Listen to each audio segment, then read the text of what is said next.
పిల్లలు ఇంట్లో ఎంత బుద్ధిగా ఉంటారో కదా! అదే ఎక్కడికైనా ఫంక్షన్స్‌కి, మూవీస్‌కి, రెస్టారెంట్స్‌కి అండ్ రిలేటివ్స్ వాళ్ళ ఇంటికి తీసుకెళ్ళగానే ఎప్పుడు చేయని అల్లరి చేస్తూ ఉంటారు.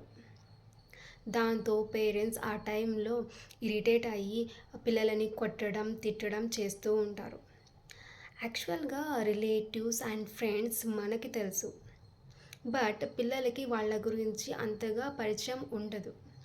అక్కడ new faces, lights, sounds, crowd, దానికి తోడుగా మనం పిల్లలకి హెవీ డ్రెస్సెస్ అండ్ ఆర్నమెంట్స్ పెట్టడం ద్వారా వాళ్ళు చాలా హెవీగా, అన్‌కంఫర్టబుల్‌గా ఫీల్ అవుతారు.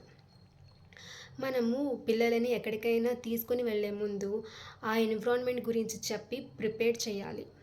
అక్కడ ఉండేది అందరూ మన ఫ్రెండ్స్ అండ్ రిలేటివ్స్. నీకు ఏదైనా ఇబ్బంది అనిపించినప్పుడు నాకు చెప్పు. అంతేకానీ ఏడవడం, అరవడం ఇలాంటివి చేయకూడదు అని నచ్చచెప్పాలి. వాళ్ళకి ఏదైనా ఇష్టమైన ఒక టాయ్‌ని ఇంటి నుండి తీసుకొని వెళ్ళడం ద్వారా వాళ్ళు స్లోగా ఆ ఎన్విరాన్మెంట్‌కి అడ్జస్ట్ అవ్వగలుగుతారు.